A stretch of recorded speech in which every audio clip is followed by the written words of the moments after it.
Good evening and welcome to Thursdays with NAMI.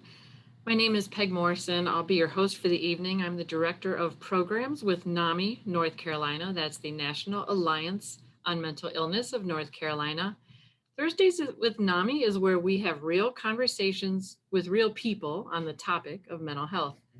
Our subject tonight is men's mental health. According to author Doyene Richards, the only emotions boys are allowed to express are happiness, anger, and lust.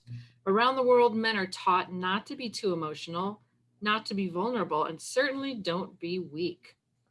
But research tells us that being the strong silent type carries a huge price tag. A study from the University of Texas has found that when we avoid our feelings, we're actually making them stronger, which has serious implications for the body and the mind. Bottling up emotions can make people more aggressive, according to that study. So, how can men make space for themselves to deal with emotions and get healthy? In just a moment, my friends Dempris, Gasque, and Quentin Spencer will be sharing their stories and their insights into this subject.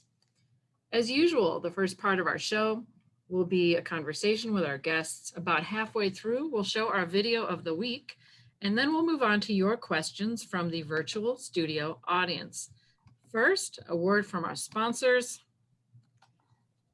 Funding for Thursdays with NAMI comes in part from the North Carolina Department of Health and Human Services, Division of Mental Health, Developmental Disabilities, and Substance Abuse Services through the Federal Community Mental Health Services Block Grant Fund. We appreciate their guidance and supports. Without further ado, I have so much respect for both of these gentlemen, and I can't wait to hear what they have to say. Their bios real quick. Dempris Gasque is CEO of Gasque and Company. He's also a NAMI North Carolina board member, so he's kind of my boss. He coordinates community events, co-hosts a radio show on WIDU in Fayetteville, and works to develop equitable solutions to systemic racism. He is currently working on his master's degree in higher education at Liberty University. Quentin Spencer, a friend from my hiking group, is a software developer with Mercury Gate International. An avid reader on spirituality and emotional intelligence, he is passionate about encouraging men to pursue healing from childhood wounds so that they may enjoy truly intimate relationships and success with spouses, family, and friends. The Duke University graduate lives in Durham with his dog Chase. Thanks to both of you for being here. Thanks for having me. So we'll start with Dempris. We'll just go in alphabetical order. I always like to hear the backstory of our guests and what brought you to join us tonight for this topic. So tell us about yourselves. So my name is Dempris Gasque. As I said, as you stated, I am pursuing my master's in higher education. And within that, it really just took me on a journey to really want to dive in and further immerse myself as it relates to mental health. Because the deeper I got into my curriculum for higher education, I started to really understand the impacts of mental health and what that looks like, especially for minorities. And so I was just fortunate enough to have the opportunity to be on this board and have such a great support system that has encouraged me to continue my work. And so that's what I've been doing. So as you stated, with the mental health radio show and things of that nature, just continuing to research how mental health affects us as individuals, whether that is based upon race, our backgrounds, our upbringing, our religious preferences and practices and things of that nature. And so that's been the bulk of my passion and what led me to continuing my work with NAMI as well as being here today. Great. So it sounds like you're really interested in the social determinants of health and mental health. Absolutely. Great. I'm Quentin. Sure. Well, let's see. This is my first time on a panel like this, so please be kind. But I'm really glad to be here tonight, and I'm someone who's very kind of passionate about the idea of men and mental health, and maybe specifically emotional health is what I know kind of the most about and what I'm still learning a lot about. At some point in my adult life, I realized that I was fairly kind of one-dimensional emotionally, And I've really been on a journey to try to, heal and mature and become, raise my emotional IQ. And I realized that a lot of other men are kind of in the same situation that I'm in. And I've also become very passionate about reaching out and helping other men on their emotional journeys and encouraging men to pursue healing for any mental health or emotional health issues that they might have. I've noticed that men are often a little bit resistant sometimes to seeking out information, help in this area of their lives. And I think that's really unfortunate and can have a lot of repercussions for the people in their lives that they love, and even professionally and socially. So I think that there's just a lot of good that can happen when men get more proactive about just bettering this area of their lives. Okay. Thank you. And we'll start with Quentin this time. Tell us about masculinity in your family of origin. What did that look like? Sure. Well, I was fortunate to have a father while I was growing up. Not every man has that, but I did have a dad that was there while I was growing up. I would say he was like probably a lot of men of his generation, in that he mostly communicated kind of with facts, and his main emotions were probably two of those three you mentioned, so happiness and maybe some anger. And he didn't really talk a lot about his feelings, and he didn't really kind of, try to teach me much about expressing my feelings or how to manage my emotional life. But he was there for me. And I think that that was kind of his view on how to be a good dad, is to do things. And, he did do a lot of things, and I really appreciate that. But I think that when it came to understanding how to manage my emotions and how to express my feelings, I was kind of on my own. And I think, unfortunately, for men in our culture and society, we get, somewhat subtle and sometimes not so subtle pressure towards not expressing vulnerability and, some of the more tender emotions like sadness and, maybe deep care and concern. And so if you're not if you weren't taught those things growing up, and you're not passionate about kind of experiencing and learning them yourself, it's easy to fall into kind of a pattern of just always trying to be strong, just not expressing, sadness or unhappiness. And a lot of times when you kind of learn those habits, they persist, and you don't even always notice you're doing that. So those are some thoughts. Yeah, that resonates with me. I grew up in an Irish Catholic household, and so it was men in particular, but emotions weren't really welcome in general. Yeah. And I think the more you leave them behind, the less you're able to identify and be consciously aware of them. Dempris, tell us your story. Yes, so within my family dynamic, there was definitely, and not just my family, but being an African American male, there were a set of expectations and cultural norms that hindered me from, or I felt hindered me from really expressing my emotions. And as you said, anger and happiness were definitely two that were expressed within my family dynamic and structure. I definitely learned as I got older the importance of emotional intelligence and the lack of emotional intelligence that was seen within my family dynamics. And so there were a lot of things that I did not express. And when it came to my mental health, I definitely think it impacted me in the sense that I wasn't paying attention to my emotions or my triggers. I was just feeling like I had to kind of guard my emotions and not express myself, which was absolutely toxic. And not only that, it hindered me from looking at myself in a more holistic way versus being so self-destructive and judgmental regarding my mental health, because I wasn't effectively evaluating myself, my growth, my personal or professional development. And I didn't realize the amount of stress that I was putting myself under and conditioning my body to that stress. And um, I think many of us know that when you're not taking care of your emotional and your mental health, it really affects your physical health as well. And that's what happened.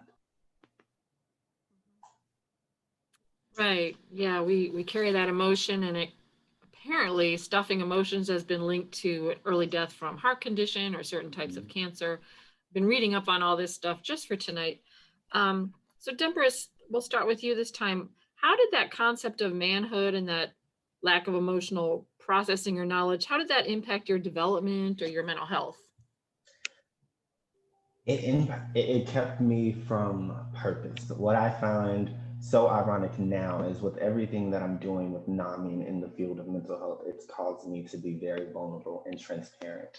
And there were opportunities I remember when I first got involved within my specific affiliate of Cumberland, Harnett, and Lee County. And I was asked to sit in on a CIT training to talk about my experience with the judicial system and all those things. And I just remember this moment where I really had to decide, was I ready to discuss my mental health and to really dive into what that looked like? And so, alongside that, as a writer, which I've been for years since like middle school, and now published, I didn't express myself. And one thing I've learned is when you don't express your gifts, you lose them.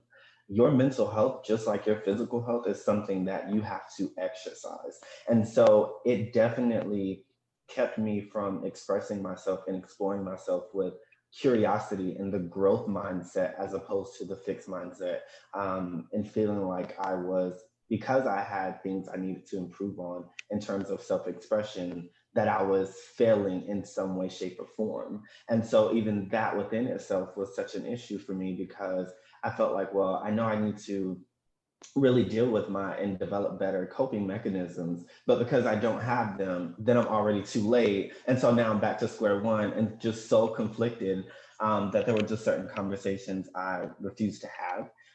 And even when I first started to get involved with NAMI, I had so many people that were like, if you ever need anything, then you can come talk to me. You can, such these great opportunities. And I was still hesitant because I wasn't sure if I was ready to be that vulnerable and that honest. I really relate to that feeling of, wow, I need to focus on this area. I need to improve myself. Oh, wow, I'm really late and there's a lot for me to learn. I'm not sure I can do this. I probably can't do this. It's too late. I'm not going to do it. It's really the anxiety that comes with that, just making the decision, and really learning that you have to make those declarations and have affirmations for yourself as it relates to your mental health. Yeah, NAMI is helpful in that way. How about you, Quentin? How did that concept of manhood impact your development or mental health? So I think that one big area where I have seen an impact is on my relationships. And I think that not having a well-developed emotional life meant that a lot of my relationships were somewhat shallow and superficial. And I think that, I didn't realize that at first. I just thought that's kind of the way that you related to people. And with men, a lot of times it worked, men a lot of times are okay with fairly superficial relationships, talking about sports or, I don't know, big things out of the news or something like that, and just never getting to those kind of deeper conversations and discussions about feelings and, fears and things like that. And, it doesn't work as well in relationships between men and women. And I think that at some point I realized that if I wanted to have deeper relationships with both men and women, I needed to work on my own emotional health. And I needed to, push back against some of the pressure maybe that I felt and some of the lessons kind of that I was taught without even realizing it about how men are supposed to express emotion and manage their emotions. And I think that that's been kind of a real journey of discovery for me. And I think a lot of it has just been, finding out who I am and deciding that, the kind of person that I want to be, focusing on that and not really focusing on kind of the messages and signals that I was getting about how men are supposed to behave or, how men are supposed to appear in society. And I think that having that unique self vision for yourself is so important as a man, and not worrying about things like, is this the appropriate way for a man to react, but more thinking about what is a healthy way for me to react in this situation, and how do I want to be perceived in relationships, and what kind of relationships do I want to have, and just exploring it from that angle has been really eye-opening for me, and has led to a lot of growth once I kind of changed my focus. What's interesting is that you both more or less talked about making a choice. Mhm. How vulnerable do I want to be, or what kind of person do I want to be? And a lot of affirmation coming from the audience that on the way emotional health impacts our physical health, and a comment from Gary Kreitz, being an alpha male may have been necessary when we were a species struggling to survive, but you'd think we would have evolved beyond it by now. And yet, Felicia, a good comment, yet many men are still struggling to survive. So excellent insights from our studio audience. Thank you for that. This goes to Quentin first. What are some general misconceptions about men and mental health? Well, I think that a lot of men feel like things like counseling are just kind of not for them. And that if you pursue something like counseling, that's a sign of weakness. I would say that's kind of a big misperception. And I think that asking for help just in general is hard for a lot of men. If you've ever been on a road trip with a man and gotten lost, you may have experienced some of that. But what we're talking about tonight is very serious, and there are certainly more serious issues that men face that they have trouble asking for help about. And I think that nowadays we're fortunate that there's a lot of good professional help out there, and a lot of good resources out there in terms of things like books and support groups. And I think that men need to kind of overcome their reluctance to ask for help and to get involved with some of these resources that are available. And I think that when they do, they're universally just really glad that they did. And, in my case, it's just really made me want to encourage other men to pursue some of these resources that are available for healing.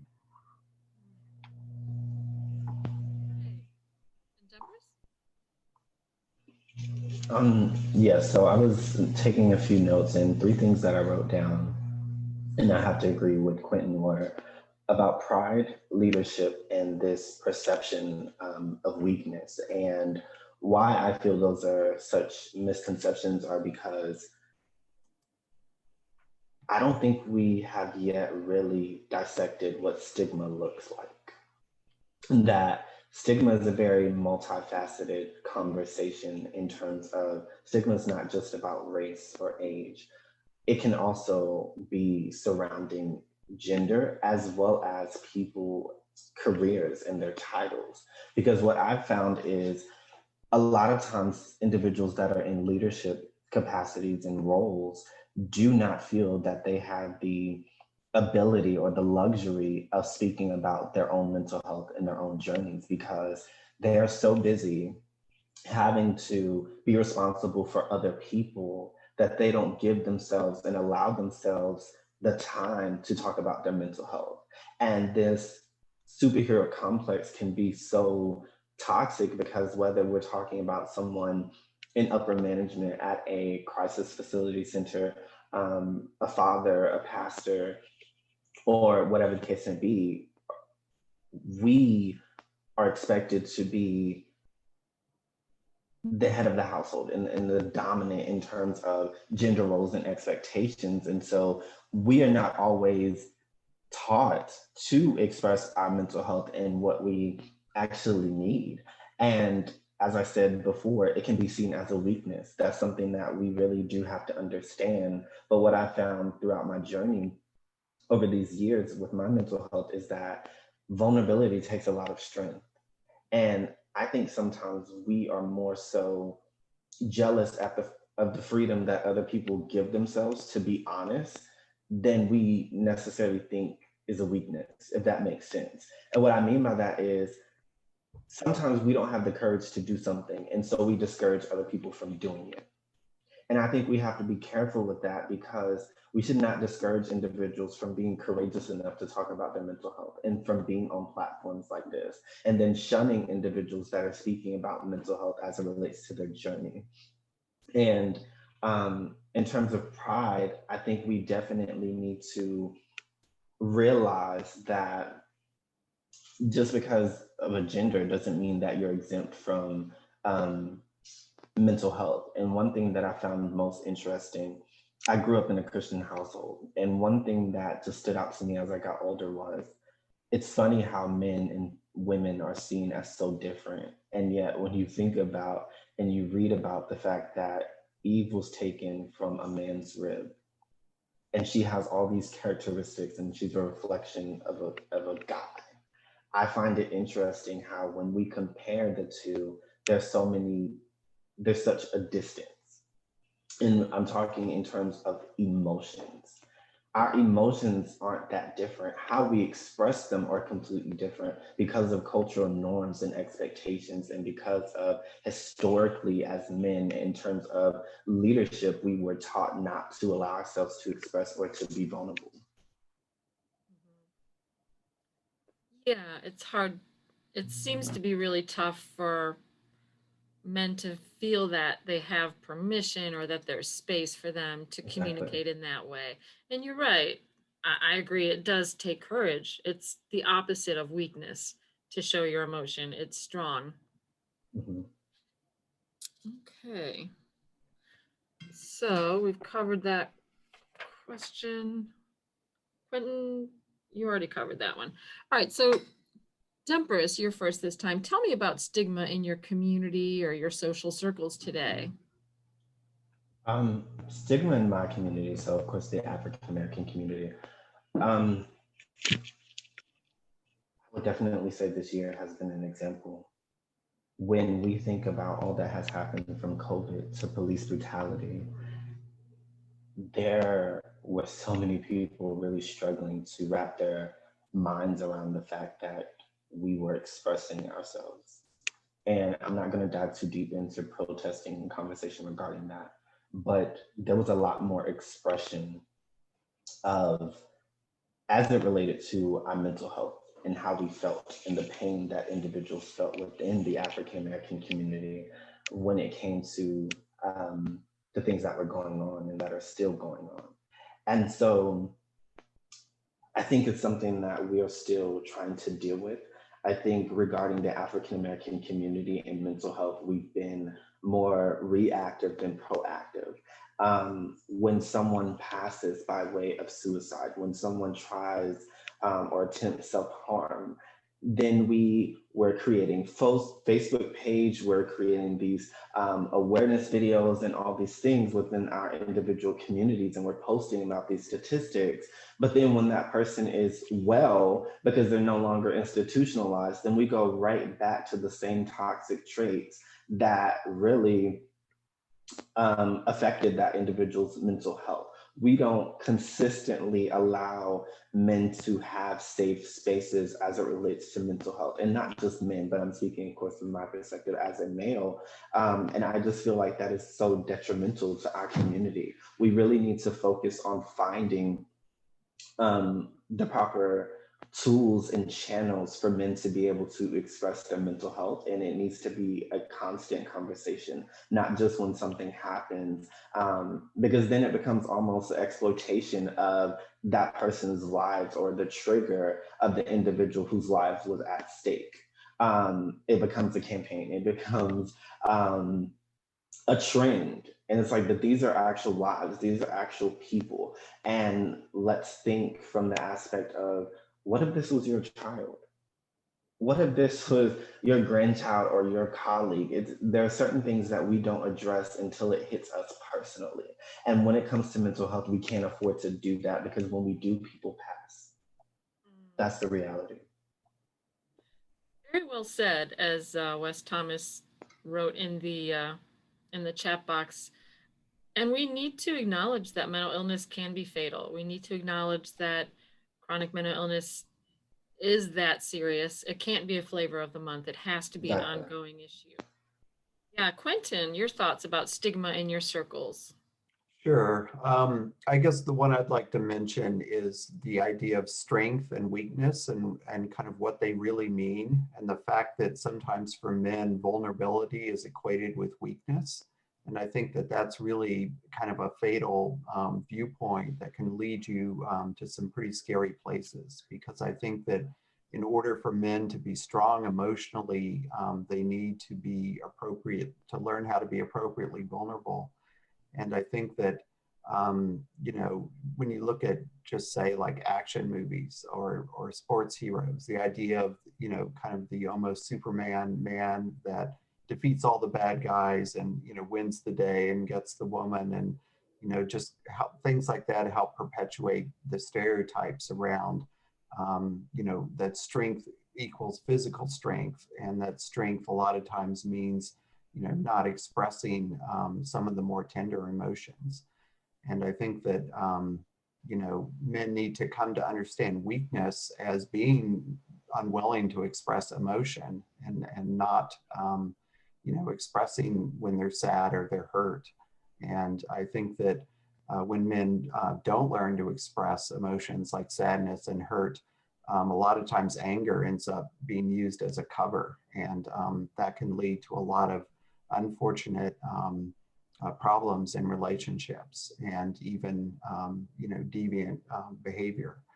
And I think that in order to kind of save ourselves from going down those unproductive paths, we need to address the stigmas around vulnerability and perceived weakness head on, and also just challenge kind of the myths around what it means for a man to be strong, and some of the kind of false stereotypes and people that we put on a pedestal as being men that we want to look up to, but that really just encourage behavior that's not helpful. Right. I like your point about how the emotions building up and not being expressed can lead to those negative outcomes. It's the more you suppress an emotion, the more it grows. It's like a pressure cooker, and that can lead to, bad health, bad behavior for anybody. Yeah, absolutely. Okay. So this one is to Quentin first. Men are less likely than women to be diagnosed with depression, yet 3.5 times more likely to die by suicide, according to the American Foundation for Suicide Prevention. We know that women actually attempt suicide more often, but men use more lethal means, so they complete more often. But how can we encourage more men to get the care they need? Sure. I just wanted to comment on that statistic for a second. I think that part of the reason men are less likely to be diagnosed with depression is because they hide it. And I think this gets back to the what we were discussing regarding stereotypes and stigmas. I think that in order to admit, for a man to admit that he's depressed and to fully express some of the feelings related to depression, he has to be willing to be vulnerable, and be okay with the idea of, not being macho or not being that stereotypical strong man. And I think that as, you know, society, we need to make safe spaces and make it okay for men to talk about their feelings when they're doing well, but more importantly, maybe when they're not doing well. And I think that, you know, men feeling like they can't help express in a healthy way feelings of sadness or despair, loneliness, and other emotions like that lead to depression and compound depression. And a lot of times, the first time we find out that a man is going through a really hard time is, you know, maybe when he does attempt suicide. And, you know, in order to change that, we need to change what men feel like is okay in terms of being able to express their emotions. Yeah, that's a great analysis. The depression is sort of the more vulnerable layer underneath the anger or whatever they're willing to express publicly. Sure. And there is a request for clarification in the chat box from a Christopher. Are you talking about men sharing their emotion or their mental health? Being transparent about having a diagnosis, for example. So I think both. I think that it starts with being comfortable sharing about our emotions. And if we're comfortable sharing about our emotions, if we do have a mental health issue or a mental health episode, it'll be far easier to talk about that and to ask for help. And so I think that if we can start one man at a time to encourage other men by modeling it ourselves, that it's okay to talk about the full range of their emotions, that we will create more of a safe space for men to talk about their mental health and to ask for help if they need it. Dempris. Yes, I was taking some notes. I'm just getting in the habit. I think one thing we do need to discuss as it relates to mental health are certain myths that exist and certain things that are detrimental to men as it relates to mental health. When it comes to mental health, we have to let go of this idea of maturity. And what I mean by that is, I think sometimes we look at people's worldly possessions or their title, and we naturally assume that they are well, that they don't need anything because they're financially well, which is what men are taught to do in the first place. Men are taught to be ambitious. Men are taught to be breadwinners and homekeepers and things of that nature when it comes to the finances, but that can be detrimental in the sense that that doesn't make you exempt from mental health challenges. And so we have to make sure we're not looking at people's worldly possessions as the definition of their mental health and wellness, because sometimes we think because people look fine that they're fine. Mental health isn't always I'm posting on social media 5 days a week about my mental health, or I'm reposting about suicidal quotes and things of that nature. Mental health has no look. And that's part of the problem, because just because I'm wearing a suit or just because I have on a button-up shirt and I physically seem to be okay does not mean that my mental health is not suffering. Along with that of holding people accountable, not just excusing ourselves, I think we really need to better understand self-medication. A lot of the fear surrounding mental health comes from lack of knowledge. And when I say self-medication, I mean that could be drugs, alcohol, sex, or even abuse. How we outwardly portray ourselves and how we regard other people is something that we definitely have to talk about. I think sometimes we, as men, are allowed to outwardly our cries for help are sometimes ignored. And what I mean by that is, I remember growing up, whether in my household, church, community, school system, whatever the case may be, and we can be talking about a male that's doing all these things that are not necessarily, that are counterproductive. And it's affecting them. But because they are still the head of the household, there's a level of respect that they're allowed, and that's final. And so you don't question their behaviors. So although this person may be suffering from alcoholism, which we now define to be a disease, they're still paying bills. And so they're okay. We'll just leave them alone. They're still taking care of my household or my children. And so we'll ignore that because we don't want there to be any tension. We don't want mom and dad to be seen as arguing. And so we'll continue to allow this behavior that needs to be addressed because that affects the household dynamic and the expectations of children within that household as it relates to their mental health. I think sometimes when men are very, I think we crucify women when it comes to sexuality and sex in general, and we allow men to just be men. But anything that hinders your mental health can be an addiction. And that is very subjective because addiction for me may not be alcoholism. I may not feel that may not be my preference, but even sex and sexuality can be an addiction, and that's something I don't think we really address. As someone said in the chat, even joking and the lack of human decency can be a cry for help that I think we need to address as well, because sometimes the most happy people on the outside are the ones suffering the most. And to answer the question that was asked about are we mentioning our diagnosis or having conversation? One thing that I've learned when it came to my mental health, I don't just walk up to individuals and talk about my mental health. However, I have an accountability partner. I have individuals that check on me, that have taught me, and vice versa. The reason being is because we make mental health seem so outlandish.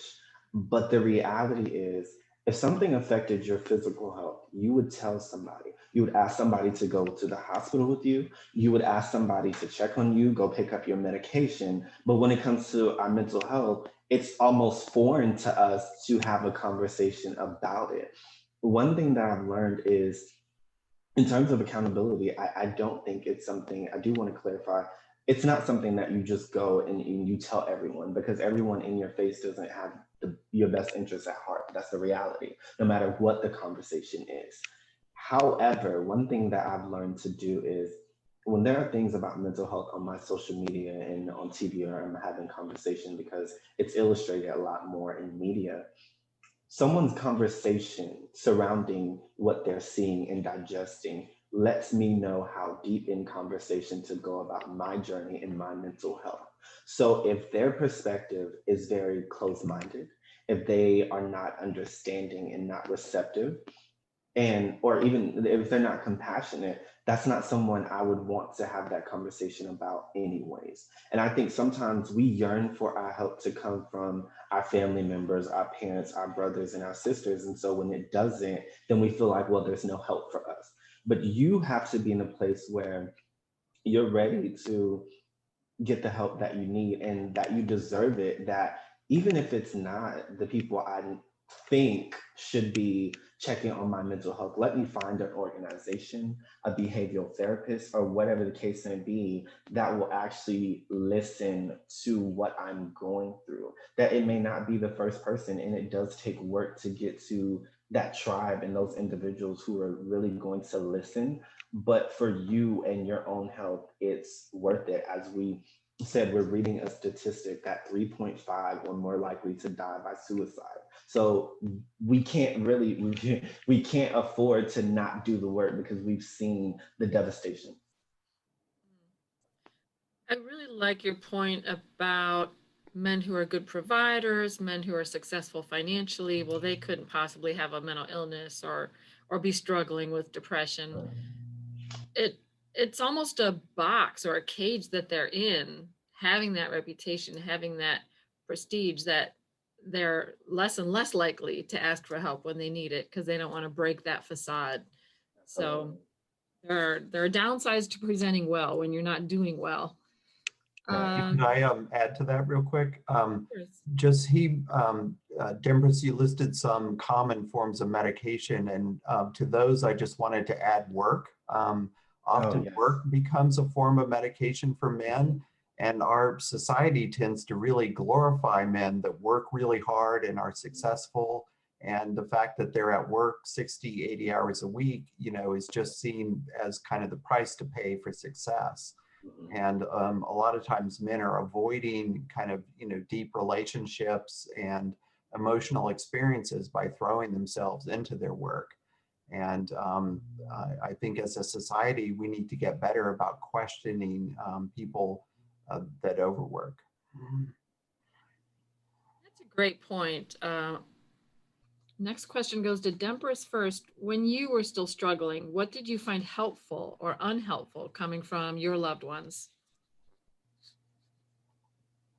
What I found to be helpful was having a safe space to talk as it related to my mental health. For me, I will say the journey was probably a little different because my mental health was something I really started dealing with around sixth grade in terms of triggers and different things.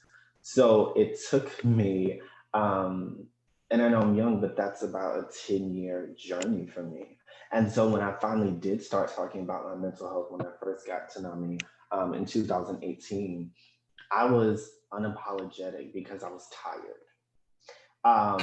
And because I remember, and I shared this before, but I remember my eighth, ninth grade year, um, I decided and there was an attempt to take my life. And so, me having held that in for so long, I was just tired and had to make a decision and a choice to talk about my mental health. And so, what I found to be helpful were people that really started to understand the importance of mental health.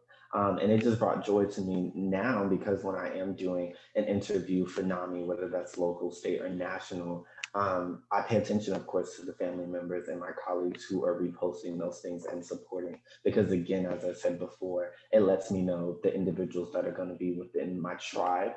And they may not all share my last name, and I'm fine with that because I'd rather it be individuals that are genuine. What I found hurtful was judgment without question.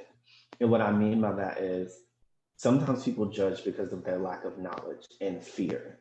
And so for me, what I found frustrating was that people had such assumptions about my character and who I was regarding my mental health because I became very transparent, but they weren't ready to sit down and have a conversation.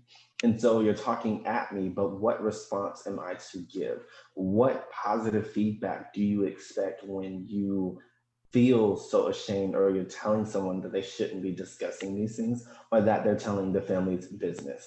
When the reality is, if there's something that affects myself, I would hope that I'd one day be able to talk about my mental health because there are so many people suffering in silence. And that's also what I found helpful was the amount of support I've gotten from people in my inbox and in different spaces, or even that I meet in person now who, after a radio show episode or whatever the case may be, will share with their story. And then I realize this is bigger than me. This isn't about me. This isn't just about the fact that I'm on the state board or doing this radio show or my secular education. It's about peer-to-peer relationships. And that's what I found to be most helpful. Yeah, that resonates so much with me. It's not always your family of origin. It may be, Right. and maybe specific members, but there are those safe spaces in the world. It may take time to find them. Quentin. Well, to answer first, what I find to be unhelpful or what I've seen to be unhelpful is maybe pressure, kind of trying to force a man to open up or to force a man to be more vulnerable. I think a lot of times that can kind of backfire and make men more distant. And what I think, what I find to be helpful is suspending kind of judgment and just communicating acceptance to men. I think a lot of times men need to feel like they're accepted where they are before they'll start on a journey towards improving and growing. And I think if they can feel accepted and maybe even feel loved, that they will then be able to find the courage to start in that journey to heal and to become, more emotionally mature and more deeply involved in their relationships that they're in. All right. So we're close. No, we are at the halfway point for our show.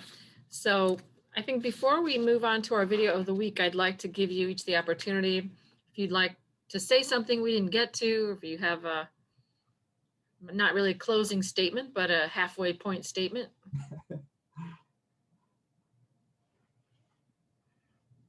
Well, I'll go first. I just want to say that to me, the key is for men to take kind of individual responsibility and leadership and model kind of the behavior that we're talking about tonight and that they want to see in other men.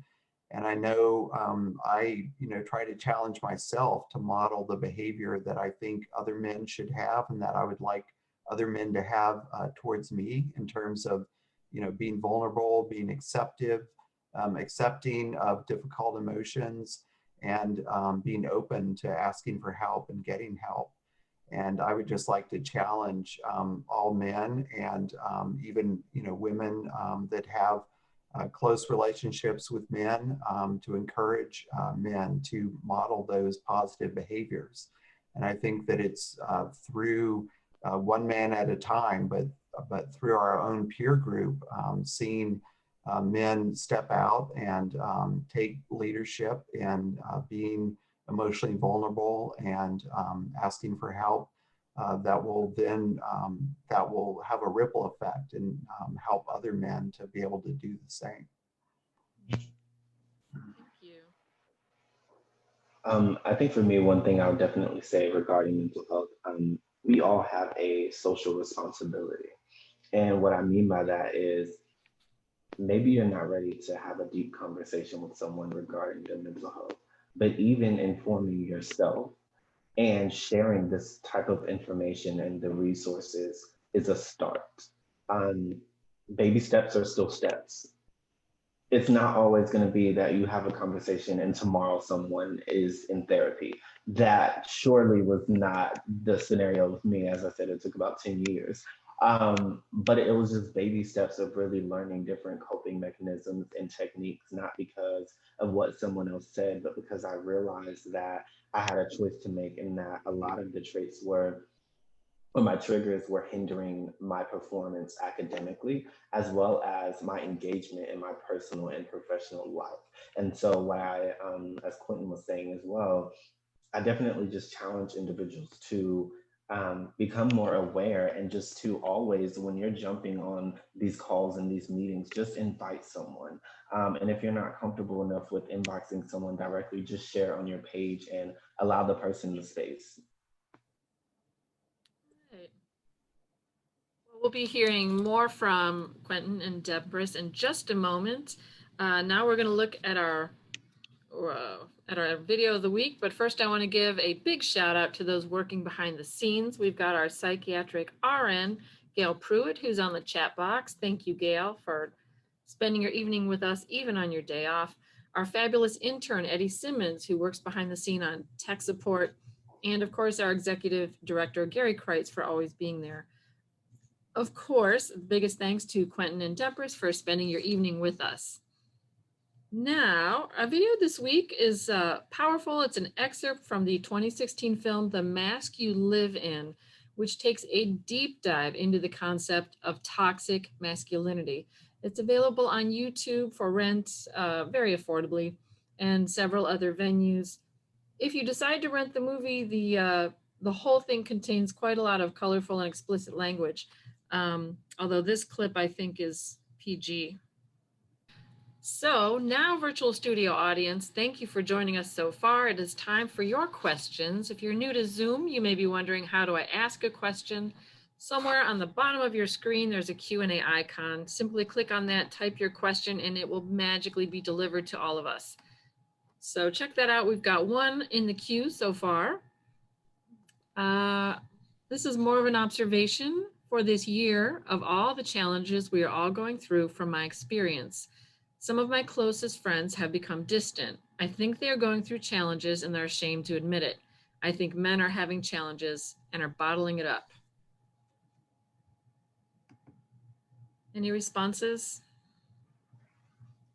Just that I agree. And I think that sometimes, especially when we're dealing with challenges that aren't familiar to us and we aren't sure how we should respond, that a lot of times men kind of withdraw and become passive. And they would rather withdraw than admit they don't really know how they should be dealing with the current situation. Not only that, I think it's important to highlight this is why mental health is so important on a regular basis. Because when you already have developed coping mechanisms and techniques that are effective specifically for you as an individual, it is easier to maintain your state of mental wellness. And I'm not going to say that there won't be triggers with COVID and isolation. There have definitely been triggers. This has been a trying year for all of us. However, what I found helpful, even in triggers and things and situations that have been extremely stressful, I remember my coping techniques. I still have my accountability partners because I learned the importance of mental wellness on a daily basis, not just a diagnosis, but actual practices that allow me to maintain my state of homeostasis and well-being. And so I think that's something we definitely need to remember as a takeaway is this is why it's so important to have conversations about mental health now, not tomorrow, not 2 years from now, because it may be too late and you never know what your tomorrow may bring. But if today I have the opportunity to develop coping techniques and mechanisms, it helps and it saves lives. Hey, good points. Thank you. Question from Mark on Facebook. Sociocultural norms are shifting. Over a third of the world's population is non-religious or atheist. How do your principles of male spirituality and vulnerability translate into this growing population? It's kind of deep. Let me know. You can read it, I think, or I could read it again if that would be helpful.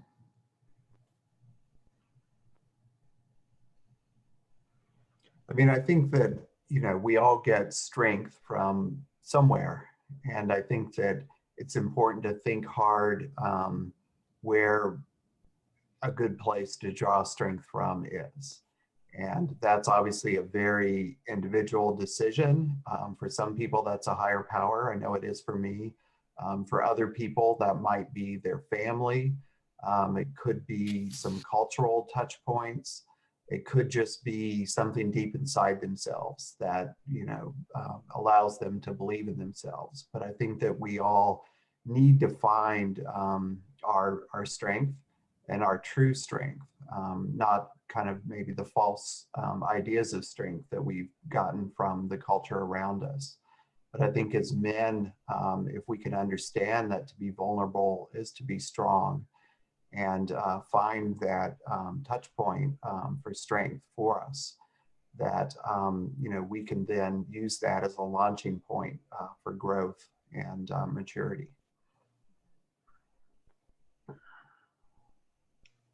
Yes, and to that point, one thing I've learned in life, I actually in high school had the great opportunity to be in school with someone who was atheist. And why I say great opportunity is because it taught me a lot about myself and my own biases.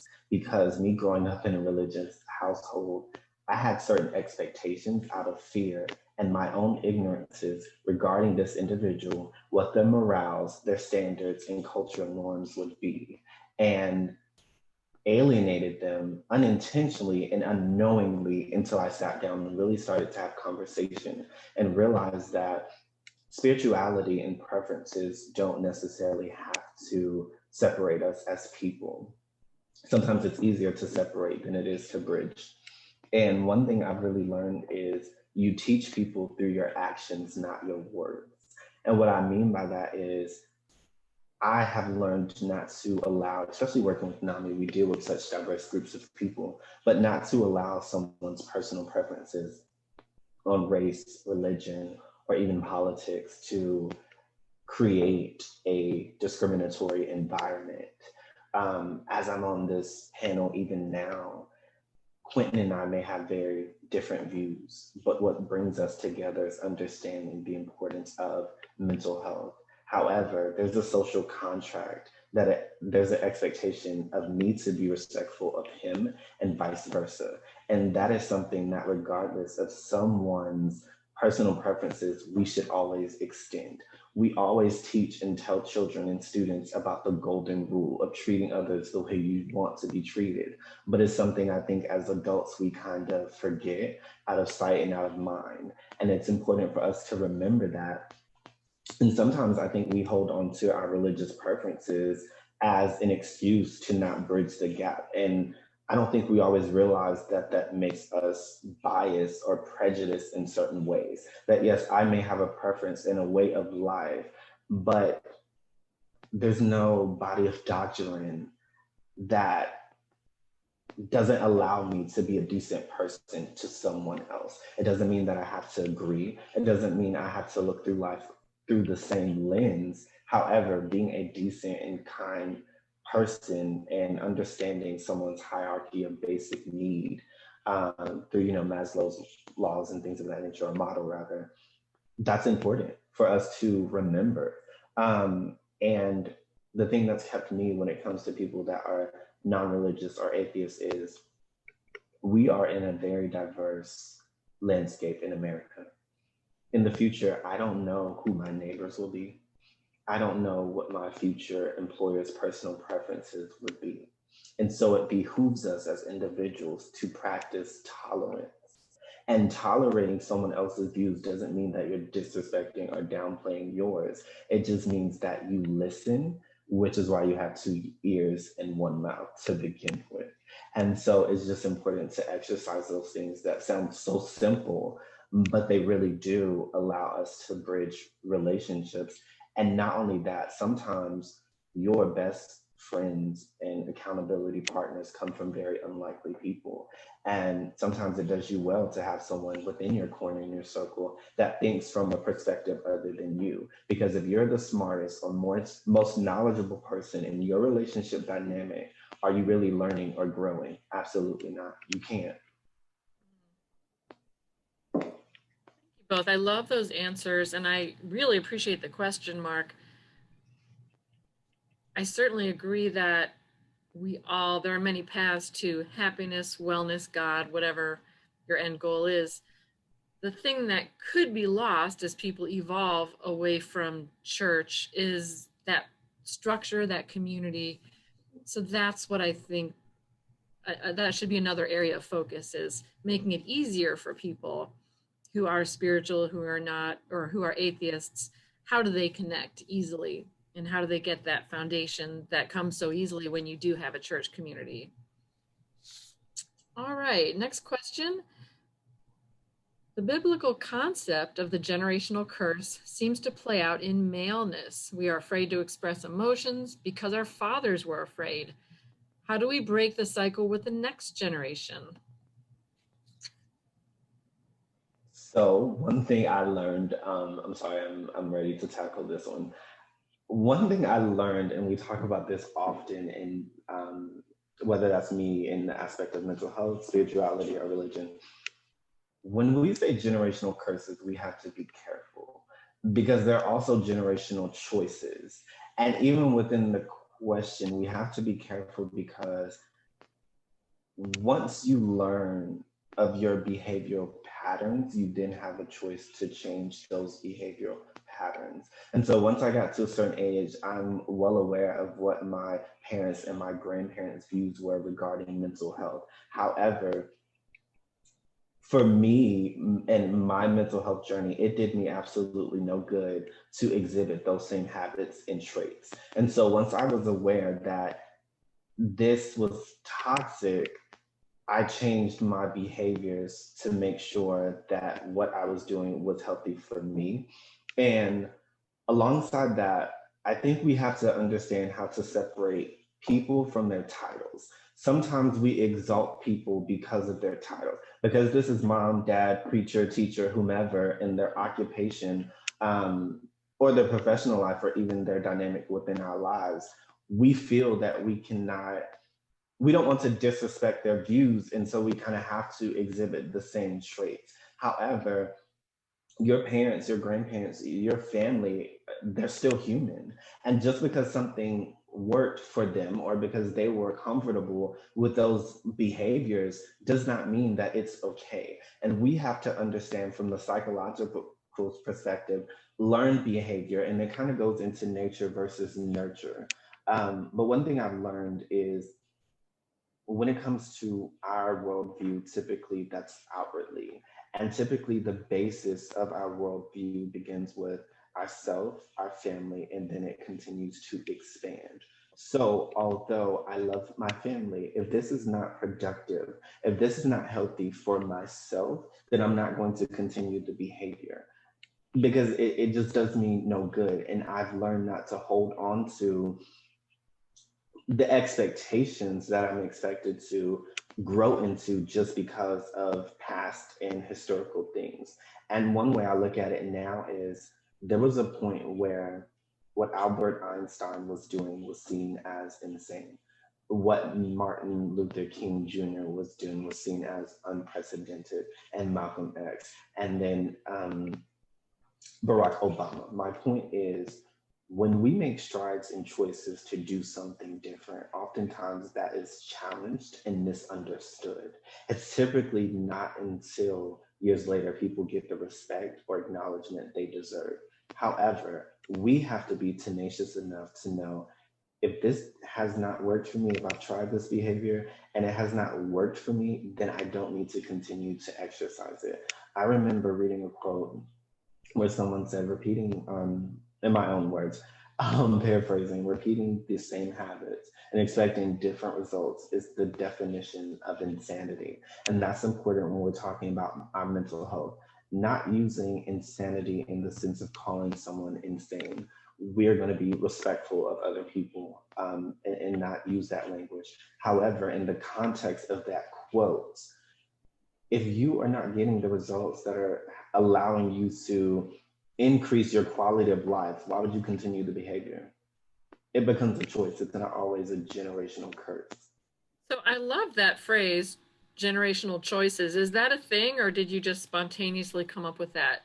Well, I came up with it simply because I've been having that conversation a lot lately, especially in my research as it relates to education and mental health and the integration of the two. Because no, I cannot change my family upbringing and dynamics, but even within my education and my worldview, at some point, things become a choice when I'm aware of how they affect me. And so when I'm not aware that this behavior has this result, then it may seem to be a generational curse. However, when I'm aware that this is affecting me and it has a negative effect on my life, I feel it becomes a choice. All right, folks, generational choices. You heard it here first. Thank you. Quentin. Well, I would say that for an individual man, it starts with a choice. You know, if your father or your grandfather was emotionally distant and you don't want your children to be like that, you need to make a choice to not be that way. Because as Dempris pointed out, actions speak much louder than words, and men need to model for their children how the behaviors and relationships and communication styles they want them to have. And a lot of times, you know, men feel overwhelmed and feel like they don't know how to do these things because they weren't taught them when they were kids. And I think that it starts with a choice. And I think that once you make that choice that, no, I'm not going to, you know, be like these other male figures in my family, that there are a lot of resources out there, and you know, the world will really open up to you when you decide that you want to grow and you want to improve and you want to break some pattern that may have existed in your family. Yeah, people need to learn. They need to see other examples and other role models, which leads to our next question. Do the two of you have any good examples of males that seem to be doing it right? Men who can be vulnerable and strong, who are able to express pain and mental health in healthy ways. Yes, so I guess I'll take that one first.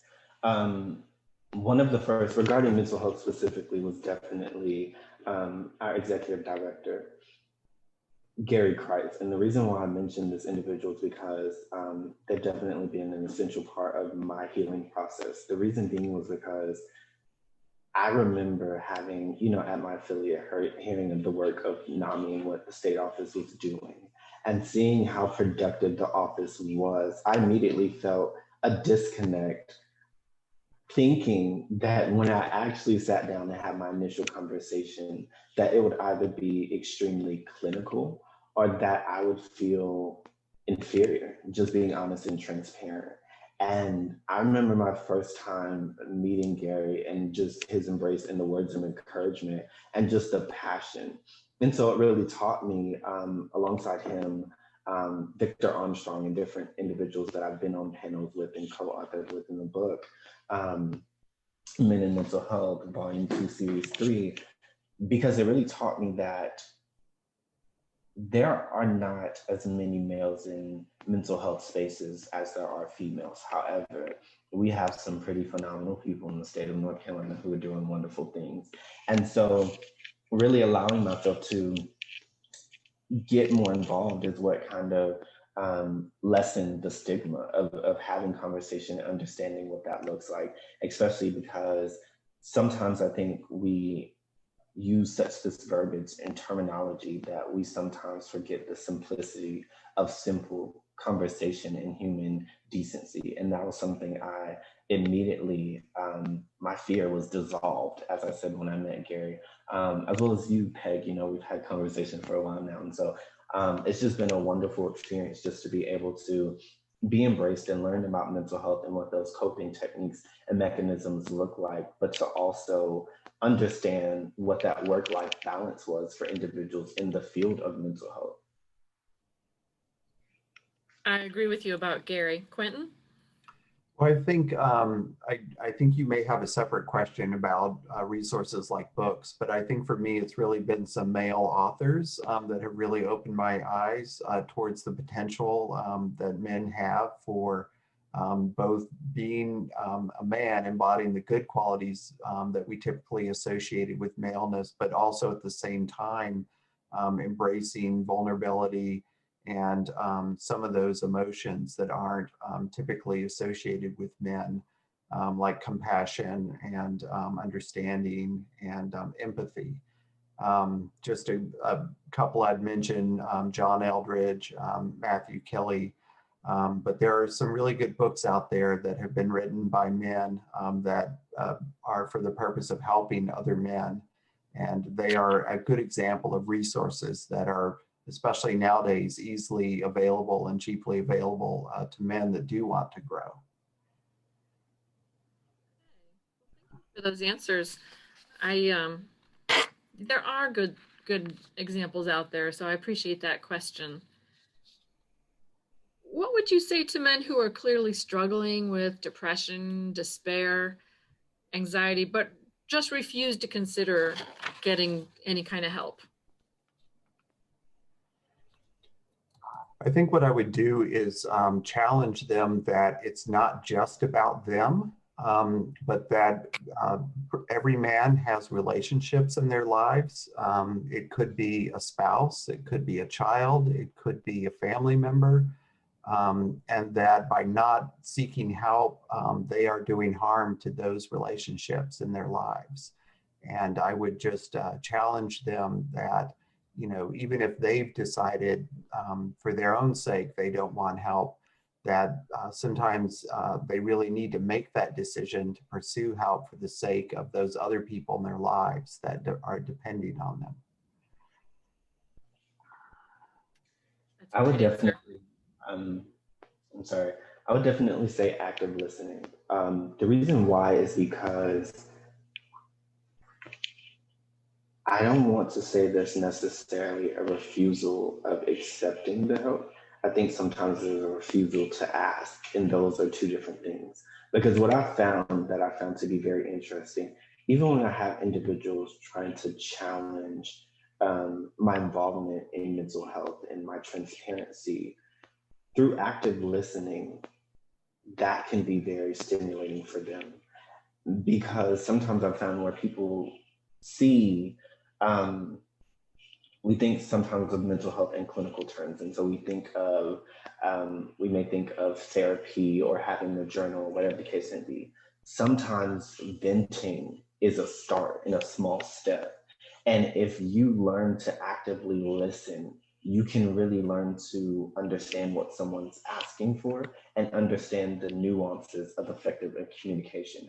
I think sometimes when we learn something and when we love someone, it's hard to be patient. And what I mean by that is sometimes if it's someone within my household, I may want them to just get the help so that they will be better and so that we can have a healthier quality of life. The reality is I cannot force someone to do something. And so sometimes we have to learn to bite our tongues and be patient, because as Quentin said before, it can be discouraging when the sincerity is ineffectively and improperly displayed, when someone feels like they're forced to do something, because then we become resistant.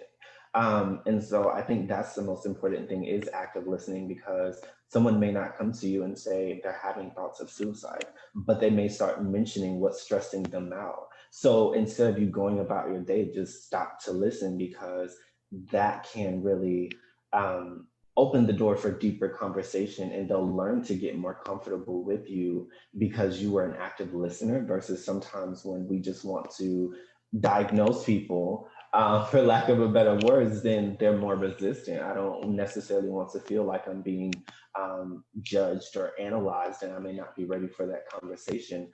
And you don't want to disrespect someone. So sometimes it's as simple as just listening, no matter how big or small that is, and that relationship will continue to grow.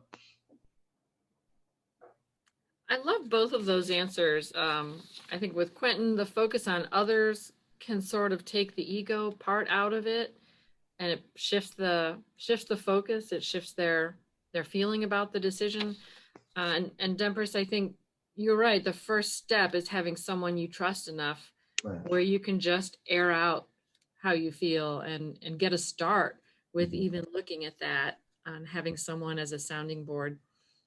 A comment from Gail in the chat box. Also, I think sometimes people, men, don't know how they're coming across. So giving feedback about how a certain attitude, behavior, or words affects yourself can help. The good old I statement, when you walk away from me, I feel disrespected and unloved, may help men who don't want to get help. Just a little more feedback, it sounds like. And I would, you don't mind if I add to that real quick, I would say as men, it's responsible. We're responsible for letting people know that we're open to feedback.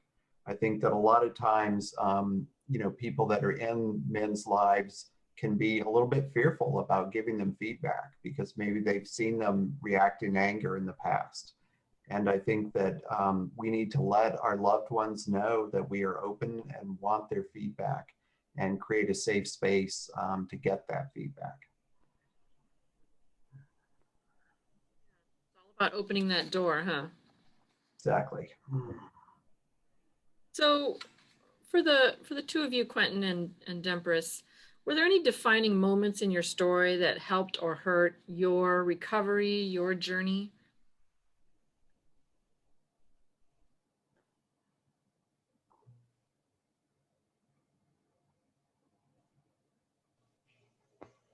Yes. For me, there were definitely defined moments within my journey. One of which was when I had the opportunity to be featured in my first published book or anthology. And the reason being is because I'm outside looking in, and me having been a writer for over a decade, from middle school to high school to speaking at graduation and actually writing my class poem for graduation, you would think that I would rush at the opportunity to actually be published in a book. However, that was not the case, because it was about men and mental health. And I didn't think I was ready, but what happened was one of my greatest mentors and colleagues, Felicia McPherson, really encouraged me to be involved and made me understand my responsibility and that if you're going to be in the mental health arena, you have to understand that you have a responsibility to be transparent, to be heard, and to really encourage others. And so, um, through her persistency, it definitely made me want to and understand the need to be involved. And so for me, what happened was she actually made the initial contact. And from there, even when I was writing and I had signed my contract and I was in the stages of the manuscript, at first I was writing about men and mental health, but it was just about my career goals, my profession, things I'd done in my professional life. And everything within me was just like, yeah, this is not going to work. People don't need your resume, they need your scars. And so it was hard, but I ended up writing about my mental health and what that looked like. And essentially, what it turned into was a chapter that was about religion as it related to my mental health, as it related to me coming out and sexuality and things of that nature, which I never thought I would actually have a conversation about, but there were just so many devastations because for me, having grown up in church, I didn't understand how to navigate my worldview, my morals, and my values in consideration to how I felt regarding sexuality and things of that nature, which furthered triggers that I had regarding my mental health.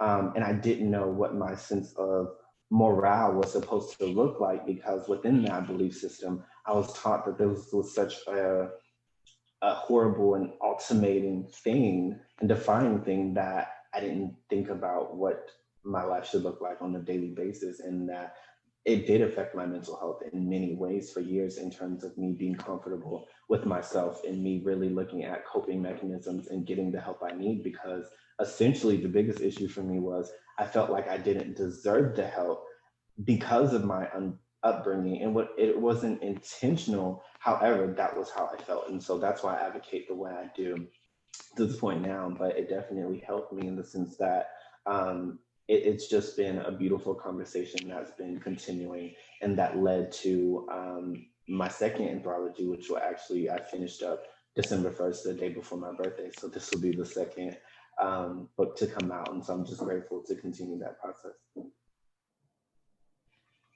is fabulous. Happy belated birthday. Thank you. So it sounds like you had to overcome, maybe there was a misalignment between your identity, your sexuality, and what you were raised with. So reconciling that. And that is hard that does create shame and difficulty with mental health. So I'm so glad that you're here with us tonight. Yes, thank you.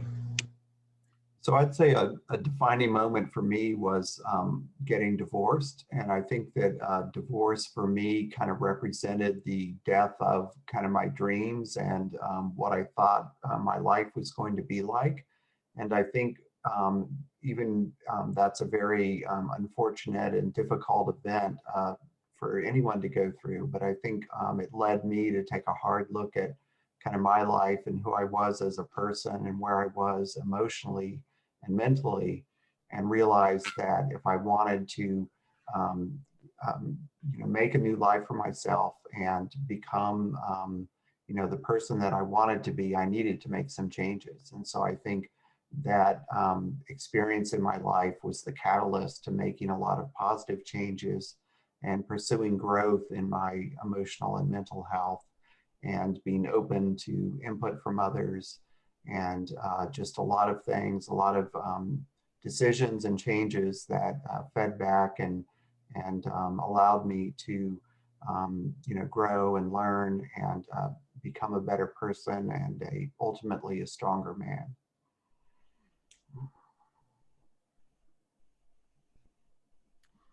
Comments from the chat box. That is so powerful, Dempris. People need your scars. That is very powerful. That's a memorable quote and thought. I so appreciate the openness of these men from Gary. You're both showing a lot of courage, and it's really helpful to have these conversations. This is what builds recovery. This is what builds wellness and emotional literacy for everyone, is to have these conversations and and for all of us to be candid and transparent. Oh, nice comment from, who is this from? From Gail. I think the necessary counterpoint to teaching boys to be vulnerable and open is we need to teach girls that they are strong and capable. Thank you for that, Gail. Absolutely. Yeah, excellent point. All right, we've got 8 minutes left. Is there a book or song, movie that has inspired you?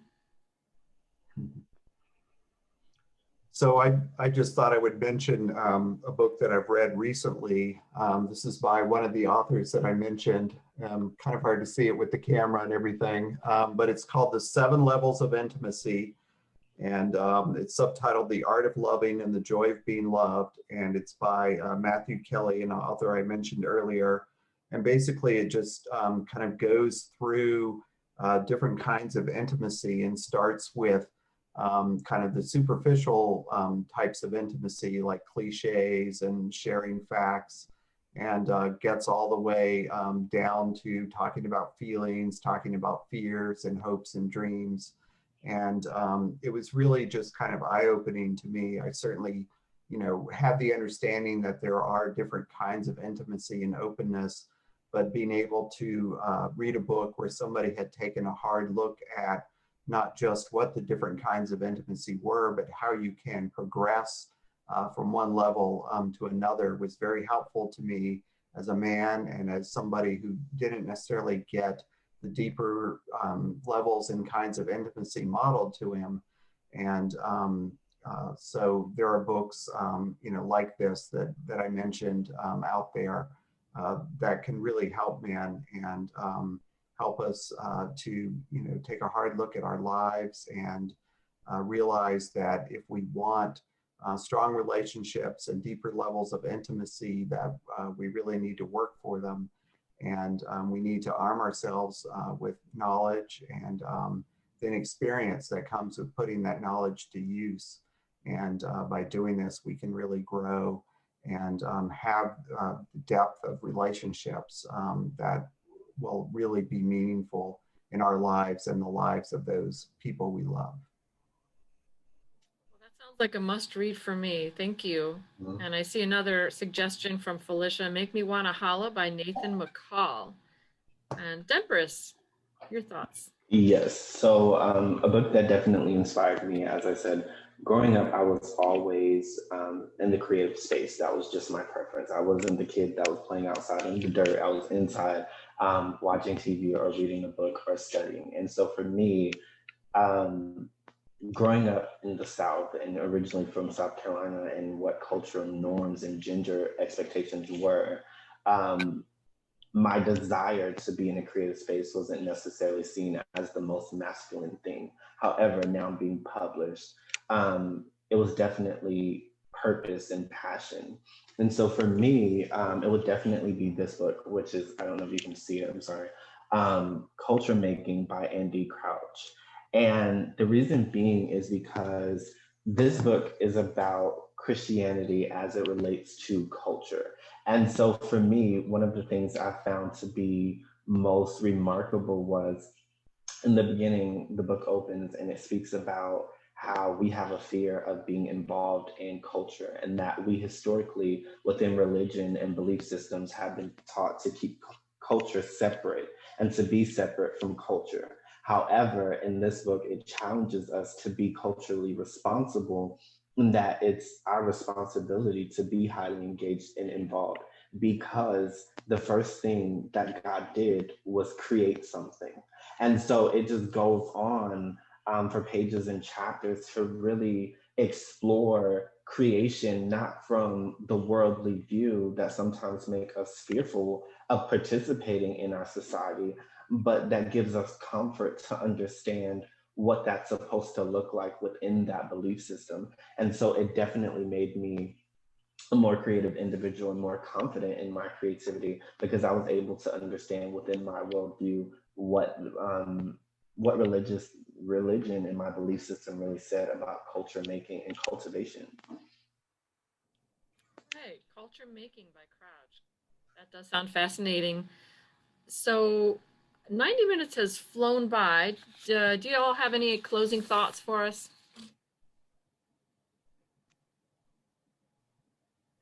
It's okay if you don't. We've covered a lot of ground and we've covered it well. No, that's fine. In terms of closing thoughts, I definitely think more than anything, what mental health requires is for us to be kind. And so, one thing I've learned is to really see not just the positive, because that sounds so cliche, but to see the lesson in life experiences and events beyond our control. If COVID has not taught me anything else, it's reminded me the importance and power of human decency and kindness. We're in a season now where we're checking on individuals because we're realizing how, in the blink of an eye, a life can be taken. It is my hope that post COVID, we don't forget that kindness and human decency, and that we really continue to advocate for others, and that we really continue to be sincere in our efforts and to actively listen and engage. And so I think that would definitely be my closing statement, is to make sure we're continuing those things, and that, Peg, as you said, that's not just another trend, and that we really do focus on those things on a daily basis. I would just challenge the men to pick one man in your life that maybe seems like they're okay and that they've got everything together, and to reach out to that person and let them know that you care about them and that you're open to having honest conversations with them. Because I think it starts with those one-on-one interactions, man befriending another one, and letting them know that they're open and available for them. And for all the women that are listening, I would, encourage the men in your life to do that. And I think if more men would do that, actively reach out to other men, that we could go a long way towards really improving the mental health of men. All right. Well, thanks again to both of you for your courage and your eloquence tonight. Note from Gail, we appreciate your openness, thoughtfulness, and being good role models here this evening. A lot of wonderful comments in the chat box. Thanks everyone for being with us tonight.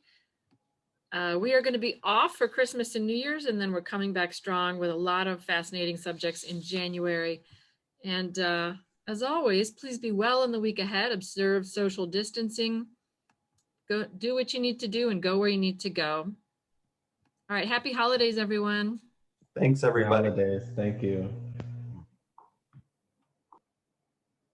guys did great.